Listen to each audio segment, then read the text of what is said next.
Olá pessoal, bem-vindos a Trecheira Violenta. Eu sou Osvaldo. Eu sou a Karina. E o filme da vez é Não Abra, do original It Lives Inside, um filme americano de 2023. Ele foi escrito e dirigido por Bishal Dutta, é o primeiro longa-metragem dele, e ele estrela Megan Suri, que fez alguma série adolescente da Netflix. É da menina indiana, né? Eu presumo que seja. Não Abra é um desses filmes que foi anunciado como um dos mais sinistros do ano. Mas é aquela coisa, né? Num ano que tem Exorcista o Devoto, Sobrenatural, A Porta Vermelha, talvez não seja lá muito difícil, né? Alcançar essa alcunha. Mas o problema é que isso gera uma expectativa na gente que nem sempre é cumprida. Aí quando a gente vê escrito lá, um dos mais sinistros do ano, a gente já fica, meu Deus, de novo, vamos lá. E de fato, Não Abra não foi o filme mais sinistro do ano. Ele, na real, é um filme bem padrão, naquele estilo de história de garota adolescente sendo assombrada ou amaldiçoada por alguma entidade.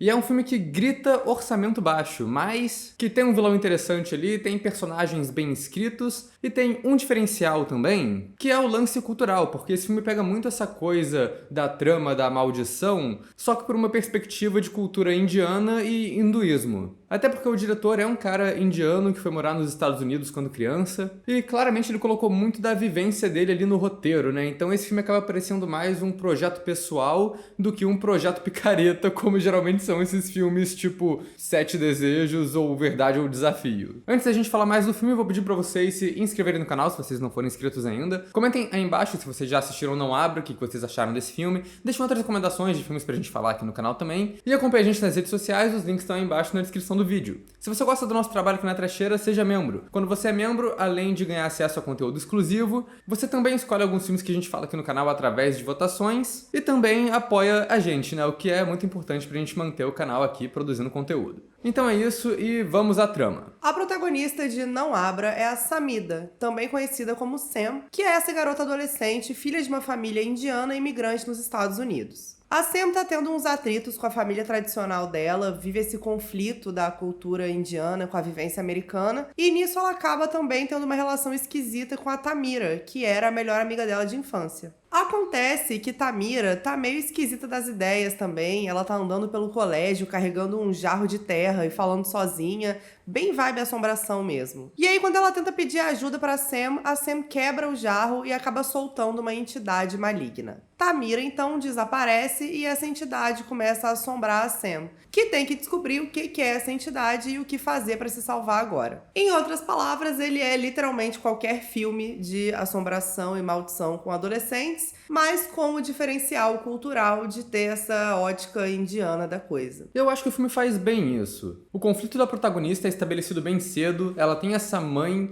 super tradicional nos costumes indianos, que tá arrumando uma festa para um feriado hindu, mas essa festa acaba coincidindo com um rolê que ela vai ter com os amigos da escola. E aí é um drama adolescente bobinho ali, mas é crível, estabelece bem a personagem. Mas mais importante, eu acho que a representação que esse filme faz dos costumes indianos, das festas hindu e tudo mais, não é feita com aquele olhar meio preconceituoso de Hollywood, que os caras colocam como se fosse uma coisa super esquisita e o protagonista americano entra lá e fica espantado com tudo que ele tá vendo. Nossa, olha, que diferente, outras culturas. Não, é tudo feito com naturalidade, sabe? É uma festa normal que tá rolando ali e é isso. A protagonista é uma personagem ok pra esse tipo de filme. Ela é bem estabelecida no começo como uma garota estudiosa que tá tentando se enturmar ali nessa galera americana. E isso resulta nela meio que renegar a cultura dela, não falando mais o idioma nativo, pedindo pra ser chamada de Sam, que é uma versão mais americanizada do nome dela. E isso vai fazer parte do desenvolvimento dela ao longo do filme, porque pra enfrentar essa entidade,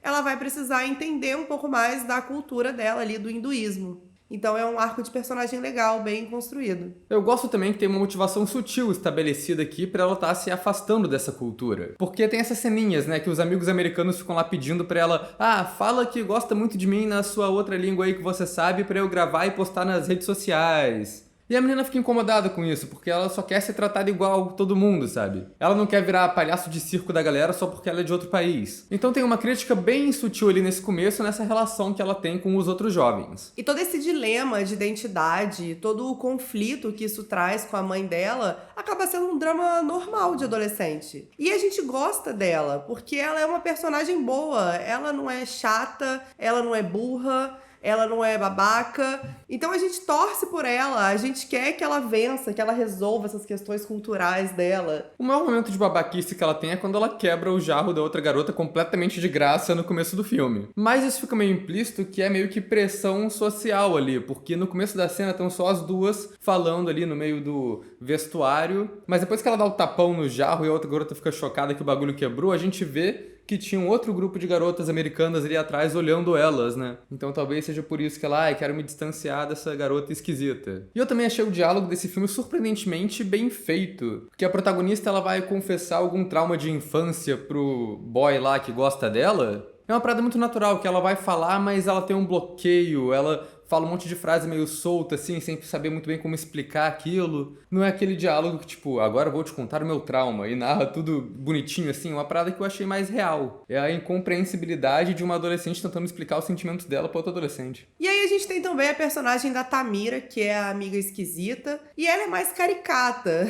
Ela entra na sala de aula de manhã toda descabelada, com cara de quem não dorme há dias, o que eu até entendo, porque eu era assim no ensino médio. Já se protegeu antes de eu fazer a Com piada. Com certeza. E ela fica carregando esse jarro de um jeito macabro. É um visual bem estereotipado pra filme de terror, assim, chega a ser até meio cômico. E aí ela vira essa personagem esquisita, que faz umas coisas esquisitas, fica falando um monte de coisa nonsense, do nada, fazendo ritual. E aí quando a menina pergunta, quando ela vai pedir ajuda, ela simplesmente fala, eu achei esse jarro na casa dele. Fala umas coisas enigmáticas. Minha filha, dele quem? Sabe, é você que tá pedindo ajuda, seja clara. É o famoso me ajuda a te ajudar, cara. E o filme tem uma coisa legal no visual, que conforme a protagonista vai ficando amaldiçoada ao longo do filme, ela vai ficando mais parecida com a amiga, vai ficando descabelada, com cara de doida, falando umas coisas incompreensíveis. Quanto tempo você tá amaldiçoada, Karina? Pra mim, a parada que mais zoa esse filme é que ele tem um visual muito de orçamento baixo, que você bate o olho, parece que você vai ver um filme da After Dark ou da ITM ou alguma coisa assim. Então, quando ele começou, eu já não tava dando muita coisa pra ele, mas ele conseguiu me surpreender até, porque tem uma direção bem feita apesar disso. O Bichal Dutta aqui consegue criar uma atmosfera macabra no filme, tem uns planos bem diferentes acontecendo ali. Ele usa muito foco e muita jogada de câmera pra te colocar ali no lugar dos personagens lidando com essa situação sobrenatural esquisita. Às vezes ele até faz uns planos meio Sam Raimi, aquela coisa meio zoom, ficando o plano holandês ali torto, numa porta ou alguma coisa assim. Mas uma parada que ele faz muito nesse filme pra mostrar como os personagens estão perturbados ali, meio deslocados do mundo por conta da maldição, é o plano do Spike Lee. É um plano que o Spike Lee usa muito, né, mas que eu geralmente chamo de plano da esteira do aeroporto. Que os atores estão num carrinho junto com a câmera, passando ali pelo ambiente, e dá uma impressão de que eles estão se movendo sem estar andando, eles estão meio flutuando ali. E o Bichal Dutta usa isso primeiro na Tamira, pra mostrar como ela tá deslocada ali e assombrada, e depois começa a usar na protagonista também, pra mostrar como ela tá ficando igual. Achei bem feito. Além disso, o filme representa bem o sobrenatural na fotografia, porque todas as cenas que tem mais essa presença demoníaca são mais puxadas pro laranja. E aí a cena fica quase toda monocromática nesse laranjão ali. E tem os outros visuais macabros também, tipo o diário que a protagonista encontra, que a gente vai falar mais sobre ele na Spoiler Zone, e todas as pinturas que ela encontra que representam a entidade, que também são bem macabras. Em questão de design, assim, de visual, eu tenho só uma observação que na verdade não tem nada a ver com o filme, mas a casa da protagonista tem uma parada que eu achei surreal, que é essa tipo que a casa americana, uma porta direto pra rua, sem grade nem nada, e os caras meteram na porta da frente uma janela enorme, oval, dentro da porta. E aí, como brasileiro, a gente vê esse design de porta e você só pensa, meu irmão, vão assaltar essa casa em 2 segundos. Quebra o vidro, abre a porta por dentro e entra. Mano, estadunidense não dura 30 segundos no Rio de Janeiro, meu amor. Não dura. Mas uma coisa que eu achei muito boa desse filme, até mais que a gente viu no cinema, foi o som dele. Pra mim, a maior diferença de sala de cinema hoje em dia são esse som surround super elaborado. E esse é um filme que me chamou muita atenção com isso, que ele realmente usou bem essa coisa de, tipo, a criatura aparecer em pontos específicos da sala, com os alto-falantes. Tem uma cena que aparece uma mosca, sei lá, e fica zumbindo de um lado pro outro da sala também, em cima da tua cabeça ali. Eu achei essa hora muito maneira. A última vez que eu tive uma experiência tão boa de áudio no cinema foi vendo Oppenheimer. Mas aí foi porque você tirou um belo cochilo com o ASMR do filme. Não, pior que não foi. Mas enfim, acho que isso é o máximo que dá pra falar do filme sem entregar muito do que acontece na trama. Também não tem muito segredo, né, esse tipo de filme, mas pra falar mais a gente vai entrar na spoiler zone agora. You've just crossed over into the spoiler zone. reclamação que a gente já pode ir fazendo aqui, que é mais latente, é que como um filme de assombração e maldição, o roteiro dele é bem genérico. E isso é um pouco triste, porque ele tem todo esse diferencial de ser sobre hinduísmo, só que no final das contas isso não ajuda muito a protagonista a lidar com a entidade e acaba sendo qualquer filme de assombração. O que ela tem que fazer? Um ritual, falar umas palavras, ok, a mesma coisa de qualquer outra religião. E aí a protagonista começa a investigação dela depois que a amiga desaparece, e vamos ser sinceros, não é uma investigação tão difícil assim, né? Porque ela só pergunta pro pai dela e fala: pai, qual é dessa família esquisita que costumava ir nos rolê hindu lá? Família essa que não tinha sido mencionada antes. Sempre bom a gente frisar, mas tudo bem. E aí ele já explica tudo pra protagonista, que a família veio da Índia e trouxe um negócio ruim com eles. E aí depois todos eles morreram de forma misteriosa. E daí entra outro elemento bem recorrente nesses filmes de assombração adolescente, que é o boy que o Tinder tá muito ruim. Porque beleza, tem esse garoto aqui, padrão americano, que tem crush na protagonista. Ele encontra com ela no rolezinho, vê que ela tá meio avoada ali e pergunta: pô, tem alguma coisa errada? E aí a garota começa a falar tudo pra ele, né? Das entidades, da família esquisita que morreu, da assombração, a amiga que sumiu, que ela quer ir nessa casa da família esquisita que morreu pra investigar lá. A reação correta do menino seria alguma coisa do tipo: pô, cara, que legal, mas assim, meu cachorro acabou de me ligar, ele precisa de ajuda pra resolver o imposto de renda lá em casa, tem que ir embora, tchau. Mas como o menino tava com o Tinder zerado já, né? Não tinha mais o que fazer, ele vira e fala: vamos lá pra casa então, vamos lá pra casa do menino esquisito que morreu queimado sem ter fogo. E aí eles vão lá explorar a casa da família morta. Mas sabe o que me surpreendeu? É que quando eles vão pra casa da família morta, o menino simplesmente é atacado pela entidade e morre. E normalmente, filme de terror tem uma certa empatia com esse tipo de personagem, porque eles quase sempre sobrevivem no final. Mas então a protagonista vai nessa casa da família que morreu no passado, que aliás é a cena de abertura do filme. A famosa cena enigmática que você não entende nada quando você vê, mas depois faz sentido, né? Que é uma câmera passando pela casa, toda laranja, aí você vê as pessoas mortas no chão ali, até chegar num cômodo ali que tem o garoto fazendo um ritual e ele tá todo queimando por dentro ali. Que é a morte que falam que ele teve, né? Que ele morreu queimado sem ter nenhum incêndio por perto. Um feitinho bem legal até, um feitinho digital que tacaram nele. Mas aí ela chega nessa casa, encontra uns desenhos macabros na parede, manda esses desenhos pra professora dela, que acaba servindo como professor enredo, literalmente, e explica sobre a criatura pra protagonista. O que é curioso, porque também pega um pouco dessa coisa da questão cultural. A protagonista se distanciou tanto da cultura da família dela, que ela tem que procurar questões do hinduísmo na Wikipédia, na internet, ou apelar pra perguntar pra professora e tudo mais. E é curioso isso porque desde o começo a protagonista tem aquele diário macabro. Esse diário era do filho da família lá, que morreu queimado, e no começo do filme ele tá com a amiga dela. Ele só vai pra protagonista depois que a amiga desaparece. E aí o diário tá todo molhado, borrado, todo estragado. E tá tudo escrito em hindi, então fica bem difícil de ler o que tá escrito ali. E esse visual todo é bem legal, porque dá uma vibe meio necronômico ou hindu pro Diário do Menino.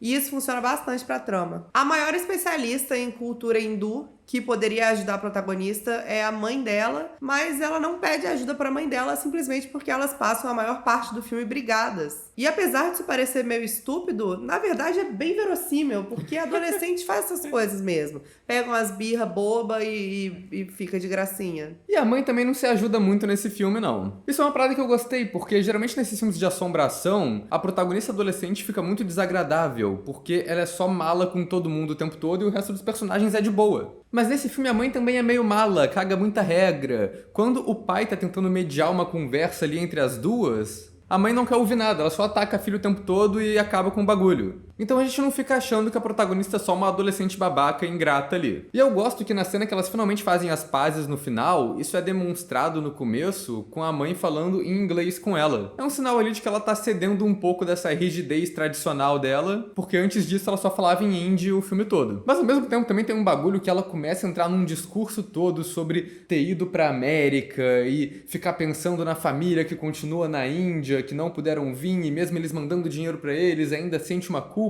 Eu só fiquei, gente, isso nunca foi mencionado antes. Isso não era uma questão no filme até então. Mas enfim, todo esse rolê acontece por conta dessa entidade hindu chamada Pichache. E ele é explicado como uma entidade maligna que se alimenta de energia negativa e que foi atraído pela raiva e solidão do protagonista. O que é meu maior pesadelo. Assim, fazer piada? Não, claro que não. O que você vai falar? Eu ia fazer uma piada. Não, então faz sua piada. Você quer me xoxar ou Não, posso me pode auto-xoxar? se xoxar você mesmo. Obrigada. O que é o meu pior pesadelo? Porque se uma entidade dessa chega perto de mim, ela não sai nunca mais, porque ela vai estar tão bem alimentada que ela não vai querer saber de outra coisa. O pichache vai virar tipo o jacaré da Pampulha, né?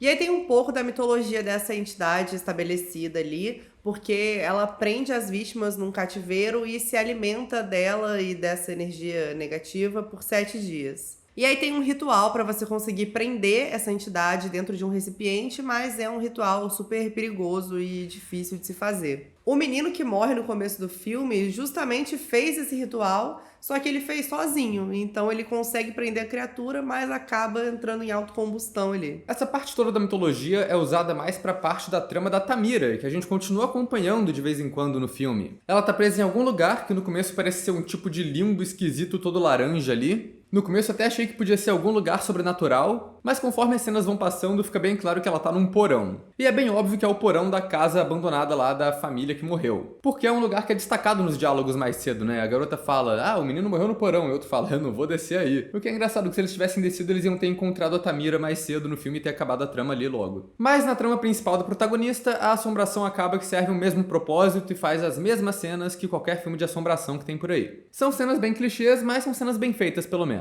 A protagonista acordando de noite, olhando pro armário dela, que tá um breu, e vendo 2 olhos acendendo ali, olhando pra ela. Eu sempre acho isso macabro quando acontece, os olhos que vêm do nada.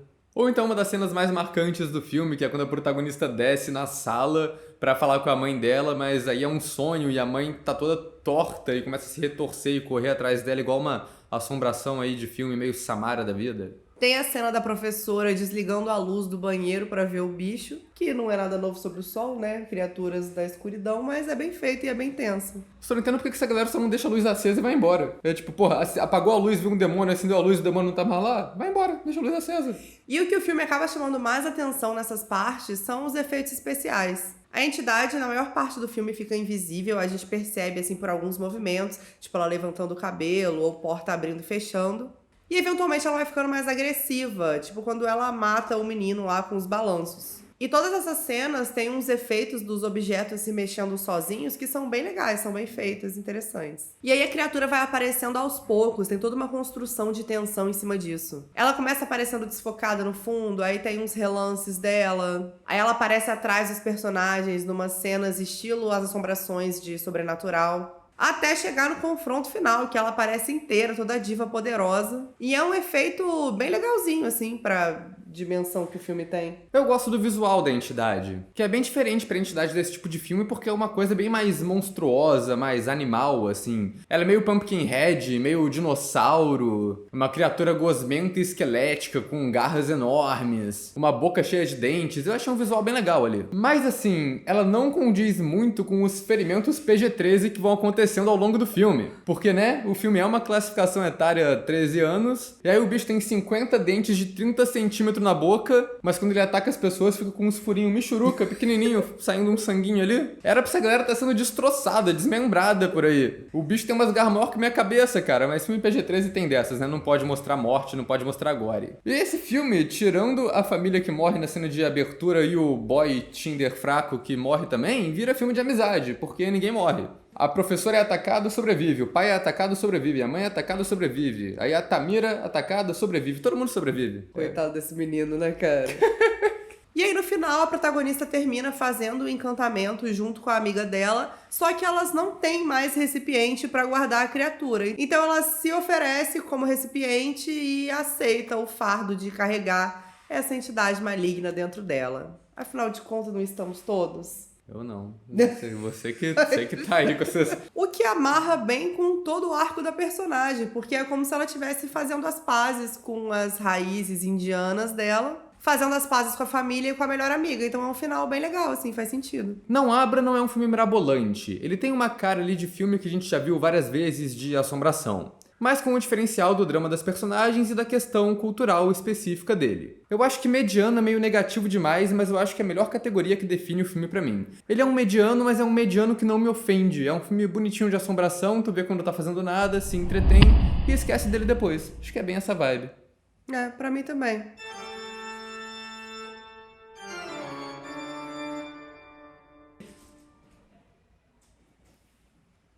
Que isso? A porta literalmente abriu sozinha. Não abra. É uma porta de correr. Ela continua, né? Que porra é essa, cara? Ai, vento. Isso é o que você acha, né?